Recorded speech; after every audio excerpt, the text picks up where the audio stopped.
Bonsoir et bienvenue pour une nouvelle vidéo consacrée aux grandes arènes et dispositifs spécial.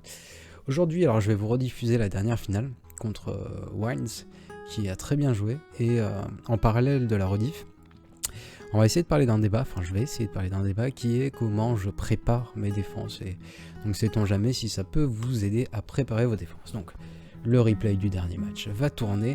J'en profite aussi, quelques petits mots avant de commencer. Donc il y a Poto Orion qui est toujours dans le top 50 et donc Poto Orion qui vient de Galaxy Orion. Donc j'espère vraiment que tu vas réussir à atteindre ton top 50. Hashtag je suis Orion, tous avec Orion à faire dans le top 50. Et c'est pas le seul. Il y a aussi donc si je retourne en arrière, c'est pas le seul dans les FR qui sont encore en course pour le top 50. Donc il y a toujours le Portugal Was Reborn qui a en fait un super nombre de bannières à vie. Là, j'ai bien envie de regarder un peu plus tard son Gaki Story. Mais où est-il passé? Est-ce qu'il a préparé ses défenses? Haha. Où qu'il est passé? Je l'ai perdu. Il est là, Orion. Et le Portugal Was Reborn, je l'ai perdu. Il est là. Donc à mon avis il n'a pas encore placé ses défenses, qui justifie qu'il n'est pas plus haut sur le classement. Donc bonne chance Manft. Bref. Tiens, j'ai pas coupé le son sur la vidéo. Tac. C'est mieux. Donc comment préparer son stuff? Ah oui, aussi, autre info que je voulais vous dire. On a Astranax a sorti une vidéo dans laquelle il y a Pépito et DRK et donc moi, et donc on débat sur les GL et c'était super sympa à faire. Je remercie Astranax pour l'invite, c'était vraiment cool.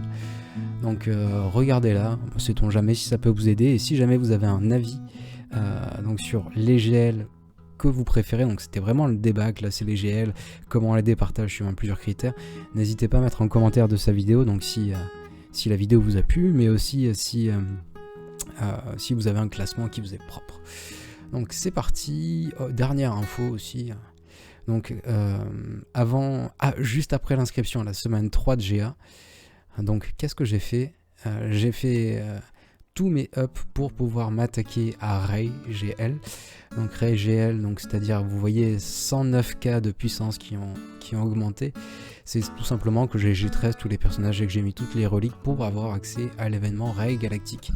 Donc après inscription à la 4e semaine de GA, c'est le meilleur moment pour débloquer un GL, étant donné que ça va vous laisser une dizaine de jours avant l'inscription à la prochaine session de GA, et donc j'ai 10 jours pour réussir à augmenter Ray jusqu'au niveau R7. Alors bien sûr j'aurai pas l'ult avant longtemps, mais au moins je pourrai débloquer Ray tranquillement. Continuons. Alors, comment faire pour se préparer à un match? POC. La première chose que je fais, alors j'utilise très peu les bots, pour être honnête. Les bots, je trouve que ça m'aide pas énormément en fait. J'analyse beaucoup plus mon adversaire simplement en regardant son stuff. Il y a des choses qui sont primordiales, mais en regardant évidemment son Gaki Story, en regardant sa guilde. La première chose que je fais, donc à chaque nouvelle session de GA, à 23h05, je fais des captures de tous mes adversaires. Donc histoire de vérifier leur stuff et de vérifier leur modage. La personne que j'avais en finale, là par exemple, avait changé ses modages avant la finale, enfin après s'être inscrit, et donc il me donnait des fausses informations. Je savais que son DR était à 353, il la remode pour le faire paraître plus lent, des infos comme ça. Là, heureusement que je regarde, donc ça me permet de découvrir qu'il y a des adversaires comme celui-ci dans ma poule, avec 4 GL, ça va être sympatoche, 4 GL et des nouveaux de reliques assez fous. Il me bat sur tous les domaines en termes de reliques. Mais donc, je regarde toujours, je prends des captures, donc du top 50, je fais 2 captures pour regarder les personnages les plus up, ça me permet d'avoir accès à la PG de mes adversaires, et donc je regarde évidemment leur speed. Alors là je vais aller sur mon adversaire en question, ce n'est pas lui, mon adversaire c'est Unarpu. Bref, donc déterminant, il faut que je sache si certains personnages clés de son stuff outspeed les miens. Donc ça c'est toujours un checking que je fais. au tout début, juste après le matchmaking, et c'est un checking que je refais juste avant d'affronter l'adversaire en question, juste avant de préparer mes défenses. Donc là on peut voir que c'est un triple GL, j'en ai 2. Donc il a un petit... Enfin c'est quand même un avantage qui est assez conséquent en GA 3v3, surtout en GA 3v3. Donc ça fait un petit peu peur au premier abord. Donc là si je trie par vitesse, je peux voir directement que son DR est assez bas. Sa Bastille Fallon aussi est assez bas, donc ce qui est plutôt de bon augure. Je peux également voir que son Malak est plus lent que son DR, ce qui est vital pour le contre Vador contre DR. Si jamais le Malak est plus rapide, le contre Vador n'a aucune chance de fonctionner. Donc, première info, donc je peux regarder ses speeds. Ce qui va m'intéresser, c'est par exemple son JML, savoir si mon JML outspeed son JML. En l'occurrence, il est à 556, je suis à 574, je outspeed, pas de problème. Je peux prendre des infos sur sa rail. Donc elle est modée en vitesse. En 3v3, ça peut être une bonne idée de modder en vitesse, elle aura son ult assez rapidement, elle aura pas mal de tourbillons. Moi qui utilise JML pour contrer Ray en 3v3, donc ça veut dire que l'ability block je pourrais pas le poser tout le temps, très clairement. Donc je peux regarder clairement ses modages, donc là on a cette santé qu'avant nous, santé attaque, ouais, donc elle est très bien modée. Ce sera un gel qui sera particulièrement contraignant à tomber. Je peux regarder son SL Curl, je vois que c'est un modage classique de prime abord. Donc on est sur quoi, 525 de speed, ouais, 120 000 de santé, 11 800 et un up en dégâts critiques, donc modage tout à fait classique. Je vais donc maintenant regarder, les speeds pour savoir si je loot speed, si je loot speed pas, quel compte je peux utiliser contre quel team par exemple. Là je peux voir que son personnage le plus rapide hors GL est à 332, je trouve ça lent. De mon côté j'ai plusieurs personnages qui sont là de 332. Mon DR, mon Raven, ma Shakti, j'en ai quand même plutôt pas mal qui sont dessus. Donc bonne chose, il n'a pas des modes de l'espace. Son deuxième personnage le plus rapide a 2 modes qui ne sont pas 6 dots. Excellent, excellent. Et là, on tombe à 313. Donc je sais que je vais loot speed dans la plupart des domaines. Donc si je regarde son HPO, la plupart du temps, les gens mettent donc Fin, HPO, Hfin en défense. Si je speed son Hfin avec certaines équipes, ça peut être de bon augure pour moi pour utiliser des counters un petit peu différents. Par exemple, là, mon Tron, personnellement, outspeed son Hfin. Mais donc son Hfin est à égalité de vitesse avec mon Kairu. Donc égalité pure et parfaite, la RNG répartie qui jouera en premier. Pas un bon call d'utiliser Kairu, mais si jamais j'avais eu un point de vitesse, ça aurait pu une strat à tenter aussi. Donc prendre un stun sur Hfin en début de match, réduire le TM de Fin avec l'exécuteur et l'officier, puis tomber Fin assez rapidement. Donc c'est une strat qui aurait pu être tentée. Enfin, la vitesse est déterminante et je vais pouvoir m'adapter en fonction de ses spins. Là, je peux regarder, donc je regarde toujours les modages des personnages clés comme DR 306, donc c'est affreusement lent. Affreusement lent, il y a certains paramètres que vous devez regarder. Comme si jamais j'ai l'intention d'utiliser donc mon Vador contre son DR, il faut que je regarde s'il y a de la ténacité sur son Malak. Et là, en l'occurrence, 102%, c'est pas assez conséquent pour que vraiment ça me pose un problème. Après, modage défense santé, ouais, je pense que Vador passerait quand même. Il y aura un petit peu plus de mal à mettre des dots, mais ça devrait quand même passer. Donc, je peux voir qu'en termes de speed, il est pas opti. Il est pas opti, donc c'est relativement lent. Son B1 est très très loin. Voilà, c'est carrément ça. Donc, il a 3 GL, mais j'ai un avantage assez conséquent en termes de vitesse. Une fois que j'ai vérifié les vitesses de la personne que je rencontre, je vais donc vérifier chacune de ces factions histoire de voir quels sont ses points forts, quels sont ses points faibles. Je vérifie donc dans l'ordre de parution, tout simplement la 501ème. Donc ce que vous pouvez regarder, c'est est-ce que c'est un bon joueur. S'il a un modage défense, ça veut dire qu'il a pris le cheese counter, le gas cheese counter de SLK. Là en l'occurrence, il n'est pas sur un modage défense. Il y a fort à parier, donc pas mal de santé, pas énormément de protection. On est sur un total 70 et 80, 157 à peu près au total entre la santé et la protection. Il faut que je regarde si donc si dans ces druides, C3PO a plus de santé et de protection cumulée. Et je pense pas. On est sur combien? Ouais, on est quand même beaucoup moins bien. 140 alors que c'était 157. Donc il ne sait pas utiliser le cheese counter. Son 5 n'est pas bien modé. Très bon indice sur l'adversaire. Donc savoir si il sait utiliser certains counters, s'il ne sait pas les utiliser. Donc après, il a le niveau relique suffisant pour effectuer la mission niveau cam, mais il n'a pas forcément plus augmenté que ça. Donc je trouverai pas beaucoup d'infos là-dessus. Alors, vu que j'ai un petit peu anticipé, que j'ai légèrement regardé son geek history, je sais qu'il utilise de temps en temps des anciennes républiques, honte à lui. Donc je vais checker ça. Je vais checker évidemment ses chasseurs de primes pour savoir s'il y a un risque avec ses chasseurs de primes.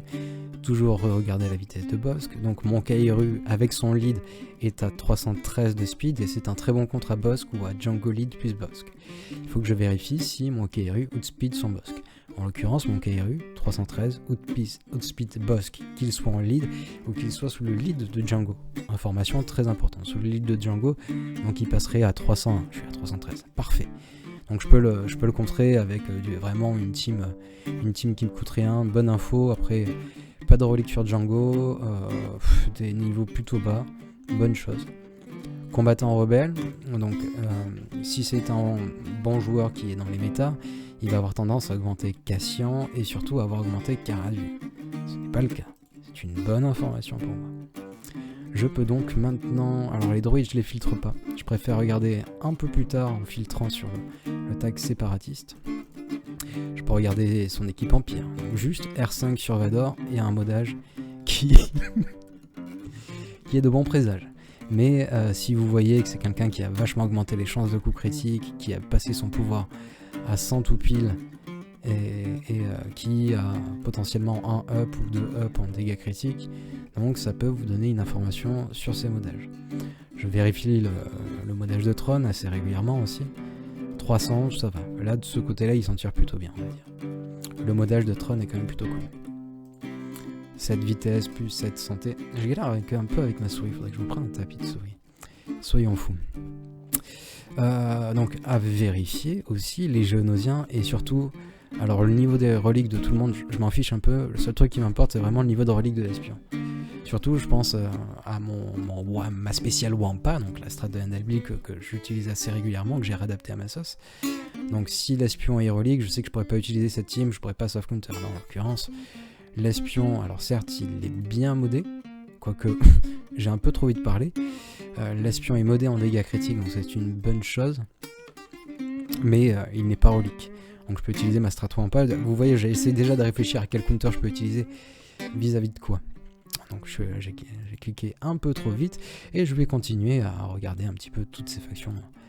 Est-il fan de Jawa? Non, c'est bon. Pas assez up, quoique quelques petits up, mais pas assez important. Donc regardez par exemple, est-ce qu'il sait utiliser le grand maître Yoda avec une Padmé pour contrer GG? Et son Yoda est très mal modé. C'est plutôt pas terrible. 285 de vitesse, il faudra que je vérifie la speed de Padmé comparé à la speed de Yoda. C'est un élément très important. Donc, je peux voir que son Yoda, il tient pas la route. Il tient pas la route, pas énormément de santé. Je parie qu'il a fait un up en protection, ce qui est très bête. Là, qu'est-ce qu'on a? Protection. Après, c'est quand même un plus. Mais il tient pas la route. Il n'y a pas de 6 dots, un mode défense. Attaque. Très bonne nouvelle pour moi. Donc pour moi, quelqu'un qui a bien modé son JKL va avoir une flèche attaque. Parfait, il faut de l'attaque. Du coup, je vais continuer à regarder. Du coup, Anakin et son état. Donc R5 est moins rapide que le mien. Je peux regarder JK aussi. Alors JK, ça devient encore plus un élément déterminant. Ça, je le vérifie à chaque fois. Donc dès le matchmaking, si c'est R8. Si JK R8, donc c'est la métaflotte, un négociateur R8, en l'occurrence il n'est pas dans la métaflotte. J'ai vérifié chacun de mes concurrents si le quadruple GL a aussi son JK R8. C'est le seul. Donc c'est vraiment quelque chose que j'ai regardé. Vérifier la speed de chaque team, c'est bon, je suis plutôt bien. Modé full santé, c'est dommage, c'est dommage. Il faut rajouter un petit peu de vitesse, monsieur. Modage du gas, vitesse, oh là là, quel endoux. protection ici les gars, protection. Protection, et enfin qu'a-t-il mis? Protection. Quand même pas mal de protection, et mais juste la flèche vitesse qui est vraiment dommage. Qui est vraiment dommage, je trouve.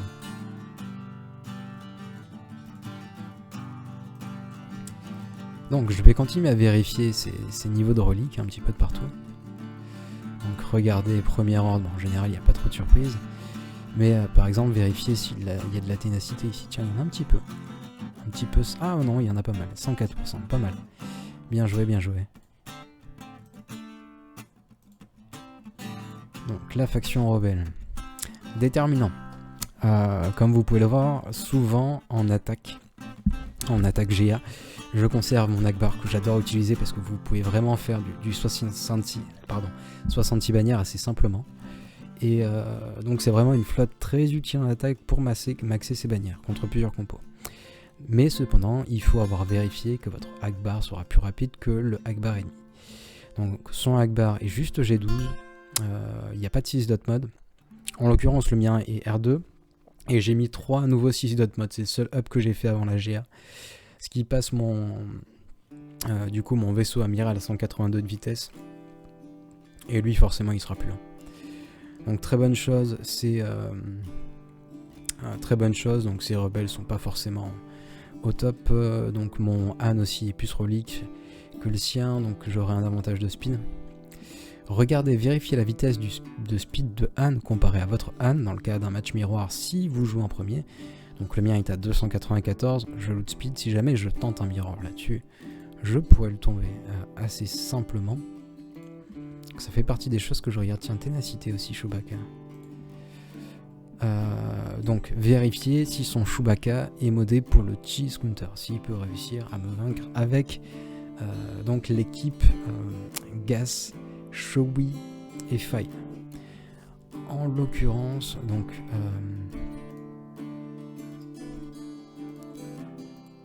on est sur un Chewie purement offensif, et donc il tiendra pas les AO, il pourra pas tenir la distance.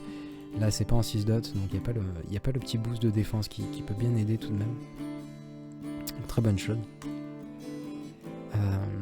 Du coup, continuons. République Galactique, donc ça peut toujours se vérifier. Je devais vérifier si la Padmé était plus rapide que son petit. Et ouais, il était à 288 de mémoire, donc sa Padmé est plus rapide que son Yoda. Donc il ne connaît pas le counter. Remis s'il remote juste avant TW, ce que je fais de mon côté, par exemple. Donc là, on n'est pas bien ouf. Résistance, du coup, je l'ai déjà montré juste avant, mais vérifier la vitesse de H-Fin. Si la vitesse de son H-Po est juste derrière celle de H-Fin, ça peut être un bon indicateur. Là, son H-Po, par contre, est plutôt bien modé, 300 de vitesse sur un 7 dégâts critiques. Alors, un up en dégâts critiques, et qu'est-ce qu'il m'a mis ici? Attaque, ouais, il fait un petit peu par défaut, j'ai l'impression. Est-ce qu'il y a du pouvoir ici? Attaque. D'accord. Continuons. Séparatiste, donc très important. Vérifier notamment s'il y a de la ténacité sur son B2. Pas de ténacité, enfin juste 10%, ce qui n'est pas significatif. Je peux réussir à prendre un stun avec, notamment avec mon bon, comment s'appelle-t-il? Suis-je bête? Avec mon petit Revan, en fait, tout simplement. Et surtout, je vois que son Grievous est R3, donc easy. Donc son Watt Tambor est R5, j'imagine que c'est pour le rancor. Pour le rancor V8, pas énormément de vitesse. Pas mal de pas pouvoir. Mais donc on a vu son B1 tout à l'heure qui est particulièrement lent. Donc ça aussi c'est bon présage. Sa team GG, je pourrais la contrer assez simplement. Je pense même que je pourrais y aller juste avec un Triumvirat et réussir à la tomber. Très bonne nouvelle. Si tu as checké Empire Sith, on a déjà vu tout à l'heure. Là, modage, qu'avons-nous? 262 speed, quand même pas mal de speed.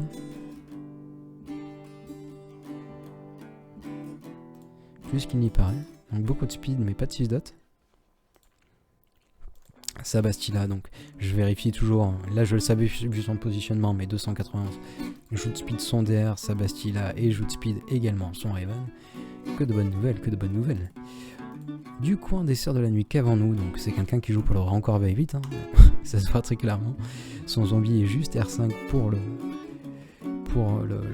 Rancor V8. Qu'avons-nous? Modage santé, enfin vitesse, donc qui n'est pas un modage santé, ça veut dire qu'il ne peut pas contrer mon Grievous avec ses Sœurs de l'ennemi. C'est un compte très utilisé, très à la mode actuellement.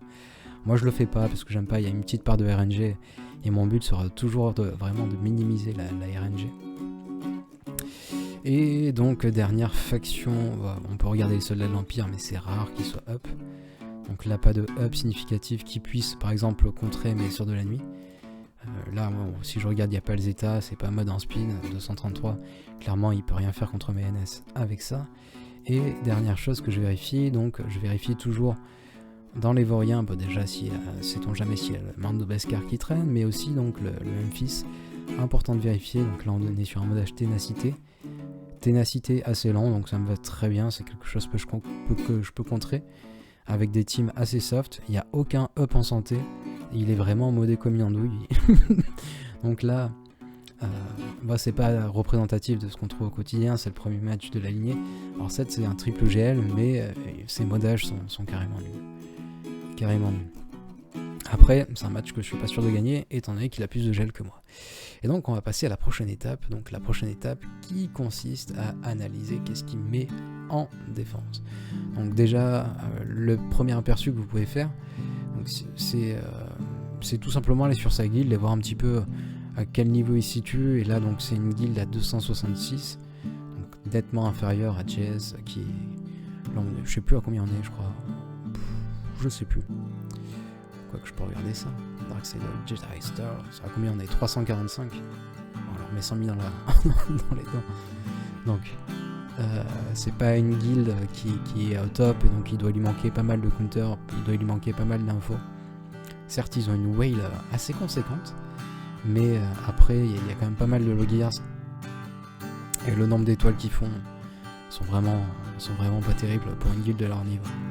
Donc ça me donne des infos ça peut me donner des infos sur son gameplay, donc je vois qu'il n'a pas une guilde qui est exceptionnelle. Et donc forcément il n'a pas accès à autant d'informations que je ne peux en avoir chez Jedi Star. Donc maintenant en Gak History, première chose que vous pouvez faire, donc c'est vérifier s'il a tendance à gagner. Là je vois qu'il a gagné ses 3 dernières rounds, je peux aller vérifier les rounds d'avant. Il en a perdu 2. Semaine d'avant. Il en a aussi perdu 2, ça va être tendu pour lui le Gaver. S'il gagne pas le match, il est dans la loose. Et maintenant, je vais essayer de croiser des infos. Donc, je vais essayer de regarder ce qu'il conserve en attaque et je vais surtout essayer de regarder si ses défenses changent. Et donc détecter quels sont ses points faibles si jamais il y a des équipes qu'il ne réussit pas à attaquer. Par exemple, si je vois qu'il utilise constamment des gaz contre GG, c'est un très bon call pour moi, enfin, c'est une très bonne chose. Si je vois qu'il l'a fait plusieurs fois contre une équipe, je vais poser la même. Si je vois qu'il overkill une team, je vais exactement poser la même, j'ai tout intérêt à le mettre un petit peu en galère. Donc là, je peux voir qu'il a du coup sa Rey, son Triumph, son Raven, qu'il a aussi son CLS qu'il utilise au grand complet, Padmé, du coup un petit Malak qui traîne en solo. Mais il connaît le counter, donc il sait solo une team Padmé avec Malak, j'ai aucun intérêt à poser une team Padmé donc. Je peux voir qu'il conserve son SLKR en attaque, son JML en attaque, son DR, son gaz, donc là, la majorité de ces bonnes teams sont utilisées en attaque, et ces 2 métas sont également utilisées en attaque, avec, donc il utilise, est-ce qu'il utilise tous les renforts là 1, 2, 3, 4, non, il en enlève. Donc très bonne info. Après là, j'ai pas pu voir sa défense. Donc je vais chercher à croiser plusieurs matchs, regarder si les teams qu'il utilise en attaque sont toujours les mêmes. Donc il sait faire SLKR solo contre si, bonne chose pour lui. Là, on voyait, ça me fait rire les gens qui utilisent gaz contre GG en 3v3. Mais donc je peux voir vraiment qu'il conserve un maximum d'équipes en attaque, ce qui est une très bonne nouvelle. Et je vais pouvoir commencer à regarder ses défenses étant donné qu'elles sont présentes. Donc Rey, dans une configuraison avec les deux héros, une compo donc j'ai déjà réussi à contrer avec GML qui ne me fait pas particulièrement peur.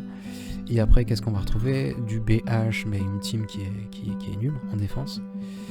Donc des GO, mais ces GO sont G12. On peut retrouver donc GG, pas terrible. Sakairu peut être embêtante. Donc après là, c'est pas la bonne compo en défense. Ça se compte facilement. Manmatma, mais pareil, ça se compte facilement. Donc aucun souci en 3v3. Sa Shakti assez lente, je peux la dégommer avec Tron par exemple. Donc là, à ce niveau-là, interdit. Interdit.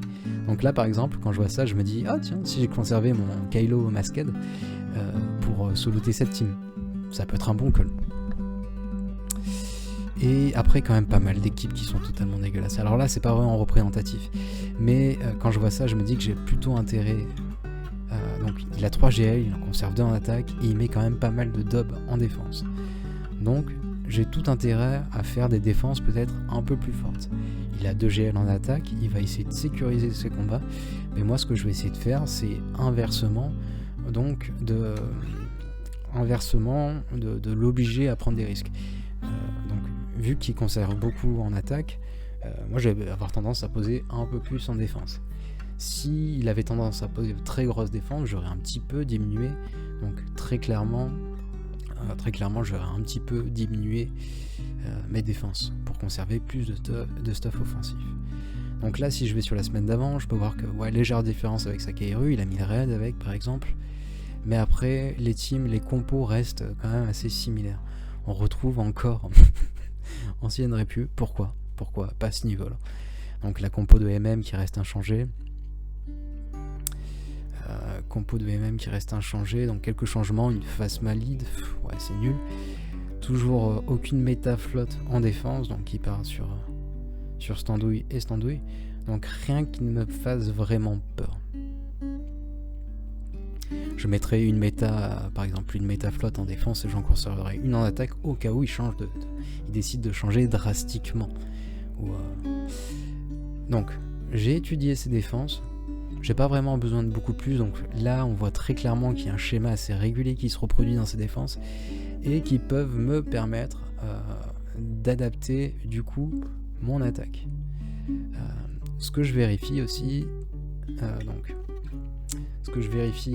ça va être qu'est-ce qui a été utilisé pour contrer mes équipes. Voir si des counters ont été trouvés sur mes défenses sur la dernière semaine de défense. Donc là, je vais pouvoir vérifier, donc un gaz contre une GG, rien de trop farfelu. Je vais regarder surtout le DR, si quelqu'un a trouvé un counter assez efficace qui pourrait donner des idées à mon futur pretender. Donc en l'occurrence, il n'y a rien de trop farfelu qui a été trouvé, donc j'ai déjà vérifié avant. Je peux voir un magnifique fade de JML contre mon SLK, et aussi je peux commencer à faire prédire ce qu'il va utiliser. Donc j'ai vu sur ses attaques, sur les attaques de mon adversaire, qu'il a plutôt tendance donc à utiliser SLK en solo contre DR. Ce qui fait qu'il lui restera JML contre mon excusez-moi, je perds le nord, je suis un petit peu fatigué. Contre SLKR. La question à moi, ce sera quel compo de SLKR je vais poser en défense.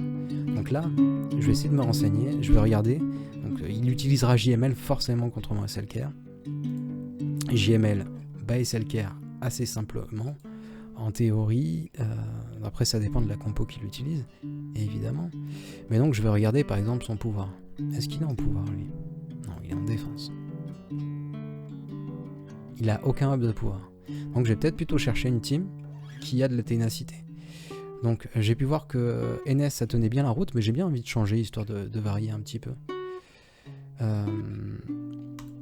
Et donc maintenant on va pouvoir basculer en grand écran étant donné que c'est fini, c'en est fini du GAC replay. Et je vais donc, il me reste 1 heure pour poser mes défenses. J'avais mis à donner, et je précise aussi, donc si mon classement est aussi bas, c'est qu'il y a plein de défis que que je vais réaliser là, incessamment sous peu. L'objectif clairement cette saison, c'est d'essayer si je peux de finir top 200, mais vu le matchmaking de la semaine 4 qui est assez compliqué, je donne pas cher de ma peau. Alors, donc comme vous l'avez vu, il pose des défenses qui sont assez faibles. Donc déjà en termes de flotte, je peux y aller cash. Je peux poser ma méta flotte, je peux poser ma meilleure flotte en défense, je pense assez sereinement. Donc je vais partir sur une équipe full République Galactique et une compo un petit peu contraignante à attaquer. Donc si jamais il utilise un mirror, je pense qu'il va bien en baver. Donc par exemple, qu'est-ce que je vais mettre? Toujours la grande question, plutôt Ahsoka ou lui, je vais plutôt faire ça. Ahsoka réagit mieux à l'IA. Pourquoi je mets le Jedi consulaire? Pourquoi? Parce que le Jedi consulaire en fait ne sortira pas. Il ne sortira pas au début. Alors que si je mettais par exemple donc l'an 2 qui me reste là, si je mettais l'Arc Trooper, malgré le fait que je le positionne en dernier, il sortira en premier dans les renforts. Ce qui ne m'avantage pas. Je préfère que Plo Koon sorte en premier. Que Plo, Ahsoka ou Faye sortent en premier. Évidemment. Donc, et ça, si vous voulez faire des tests, vous faites une bataille en arène et vous mettez en auto et vous voyez comment l'IA réagit. Qu'est-ce qu'il invoque en premier? Truc et astuce. Donc là, on est pas mal. Je vérifie toujours à 2 fois. On n'est pas trop mal. Tac. Je vais donc poser une compo donc de trône. Et bon, j'ai tendance, donc, vu que je l'utilise toujours en défense, j'ai tendance à essayer de changer suivant les joueurs un petit peu la compo que je vais utiliser. Alors de temps en temps je mets Vador au starter, de temps en temps je le mets pas. Du coup qu'est-ce qu'on peut faire? Ce qui est sûr c'est que donc cette team il faut temporiser jusqu'à l'ult de Tron là, qui va one-shot un personnage et s'il le fait là vous êtes carrément bien. Du coup moi j'ai tendance à quasiment tout le temps mettre 2 tanks au début. Donc voilà, mes 2 tanks qui sont là. Le bombardier qui met la confusion de masse, c'est génial. Et l'autre bombardier donc qui va empêcher clairement d'utiliser une flotte rebelle d'être jouée contre elle. Donc continuons. Donc là je vais peut-être plutôt changer un petit peu. Faut se faire plaisir. Je vais partir avec un tailleux au starter qui peut booster le TM de mon équipe, qui peut le booster et donc juste derrière on va apporter de la survivance. Qu'est-ce qu'on va faire? On va mettre Vador qui va enfin apporter du DPS et va mettre tous les malus quand il attaque. Et après, non, lui plutôt en dernier. Qu'est-ce que j'aime bien en renfort? Je change assez régulièrement pour la flotte Tron. Que ce soit pas toujours la même chose qui soit marqué sur mon historique. Donc voilà, là on est sur une bonne flotte Empire. Si j'ai l'arma son starter, donc le petit chasseur tailleux, donc il est très rapide, il peut booster un petit peu l'équipe. Après, c'est quoi que c'est mieux de l'utiliser au starter? Non, c'est mieux de l'utiliser au starter quand vous partez sur la flotte de Tarkin. Alors je vais changer, je vais remettre Vador. Ah, je vais tout changer. Pardon, excusez-moi. Donc, Vador, tiens là. Vador, et là on fait quoi? Plutôt lui. Et donc il est passé où mon petit tailleux? Ouais, change d'avis. Son petit côté féminin. Voilà, parfait. Tac. Moi en défense. J'adore mon premier mur ici et j'ai pas vraiment envie de le changer. Alors, mon premier mur. Donc je vois qu'il n'est pas efficient et surtout je vois que si jamais il utilise cette Jedi contre mon GG qui est relativement rapide, il a une chance de fail. Très clairement son Yoda il tiendra pas la route face à mon GG qui est assez rapide et lui son Yoda est plutôt lent en contrepartie.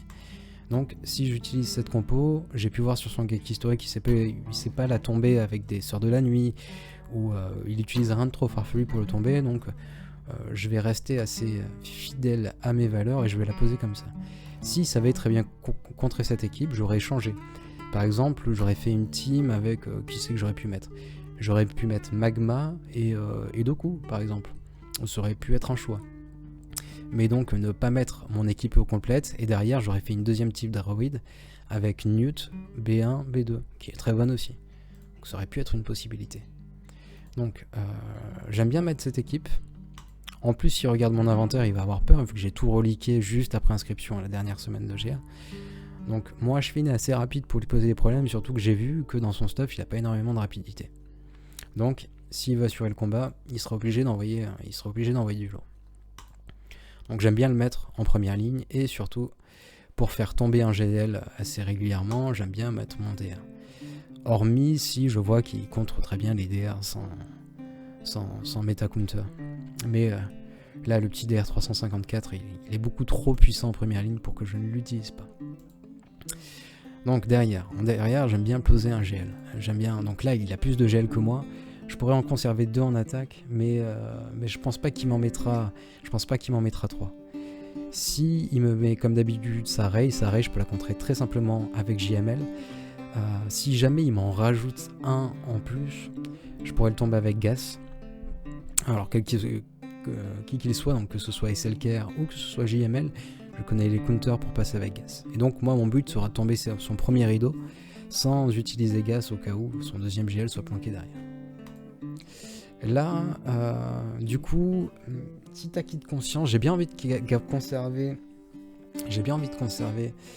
Donc sait-on jamais, j'ai bien envie de conserver qui je voulais dire.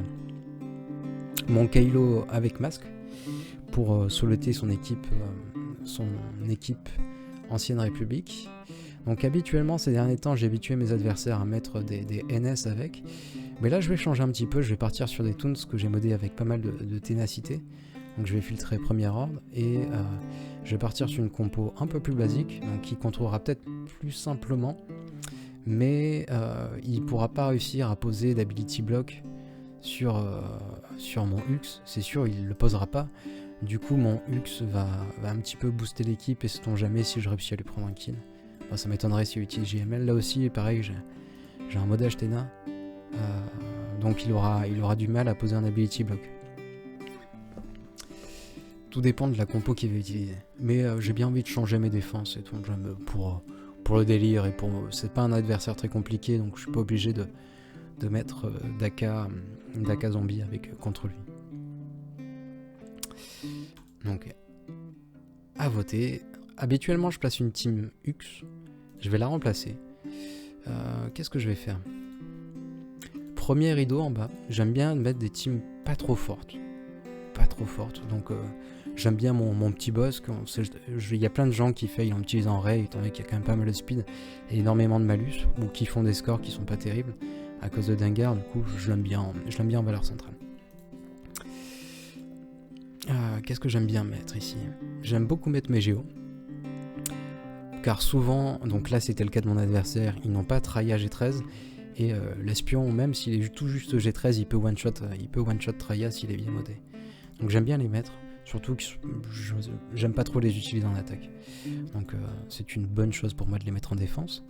Donc là, rappeler des équipes qu'il a déjà vues sur mon gag history. À partir de là, je vais donc peut-être essayer de changer un peu plus. Pas ma Padmé, donc j'ai vu qu'il savait la contrer assez simplement. Et donc j'utilise souvent cette équipe pour aller avec Amphis. Là j'ai un petit peu changé. Donc je me suis rendu compte qu'il y avait 2 séparatistes que je n'utilisais quasiment jamais. Donc par exemple on peut proposer du renouveau et ça va être très embêtant à attaquer. Donc je rappelle que mon Newt est quand même pas mal speed, 315 de speed ici, et oui pas énorme, je crois que je suis tout juste à 300. Mais vu qu'il n'a pas un inventaire très rapide, il pourra pas outspeed donc moins de coups, et donc entre donc le malus de notes, la confusion de masse et l'émission de Temen de Memphis, donc ça peut être une très bonne team en défense. Une bonne team Newt à l'ancienne, et qu'est-ce qu'on va lui réserver? Donc j'ai pu voir qu'il était pas très rapide. Je pense pas que j'aurais besoin de mon CLS en attaque. Du coup mon CLS, plan A3 offensif, plutôt que de le garder en attaque, je vais plutôt le poser en défense. Tac. Je l'ai pas vu contrer cette équipe, donc ça m'étonnerait pas qu'il essaye d'overkill un petit peu l'équipe. Voilà, parfait. Derrière, j'aime bien placer des Sœurs de la Nuit. Alors je vais faire 2 compos Sœurs de la Nuit. Je vais faire une première compo. On va repartir sur les compos défensives. Je vais faire une première compo donc avec... pas celle-là. Perdu. Je vais la changer à la mano. Donc je vais plutôt retirer la mémère et je vais rajouter un seul.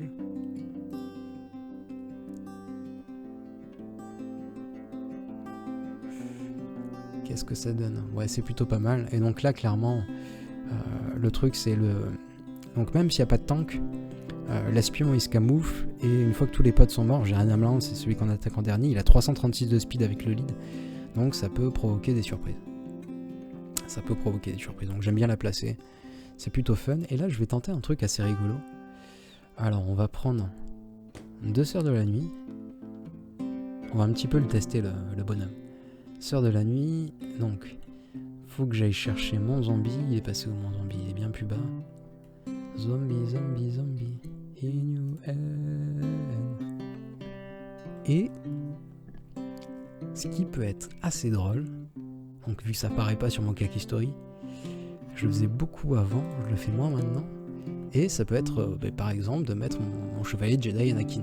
Team un petit peu improbable. Donc c'est l'avantage du 3v3, vous pouvez vraiment tenter des compos assez originales. Donc là, à chaque fois que le zombie meurt, Anakin va gagner un tour. Si l'adversaire attaque Anakin, Daka peut le raise. Donc ça peut être une team un petit peu contraignante si on vous envoyez pas un trium ou quelque chose comme ça là-dessus. Ça peut être très fun, alors on va le tenter. Alors ne vous trompez pas, hein, Pépito, ne pas mettre Gas à la place de Anakin. Un petit message, si tu m'entends. Et du coup, il me reste une dernière équipe à affecter, donc... Qu'est-ce que j'ai fait? J'ai déjà mon Hux qui est là. Je vais pas pouvoir faire une équipe. J'ai pas envie d'utiliser le lead de Phasma. Qu'est-ce qu'on peut lui mettre? Un petit dernier truc. Qu'est-ce que j'ai en stock? On a dit pas la Padmé. La petite Madmatma. Donc, avec Cara Dune qui est certes G12 mais qui a quand même pas mal de spin. Et vu que son inventaire est très lent, pas sûr qu'il réussisse à loot spin. Donc 284. Tac.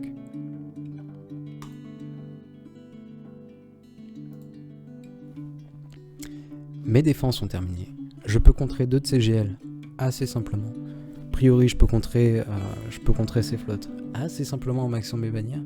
Donc là, le plan, ça va être d'essayer, sait-on jamais, de provoquer un fail sur une de mes équipes. Donc il y a pas mal d'équipes qui sont... Enfin, des grosses équipes, il n'y en a pas énormément. Bon, mon DR, c'est une méta. Le GG est assez costaud, assez bien modé. Derrière, il y a le SLKR des familles. Donc beaucoup d'équipes moyennes. Et le but, c'est qu'il n'ait pas assez d'équipes moyennes ou qu'il doit faire des choix et qu'il se trompe dans ses choix. Susciter une erreur chez votre adversaire. Alors que moi, de mon côté, il me reste... donc on va partir sur mes teams offensives. Il me reste quand même pas mal de stuff assez safe pour réussir mes attaques.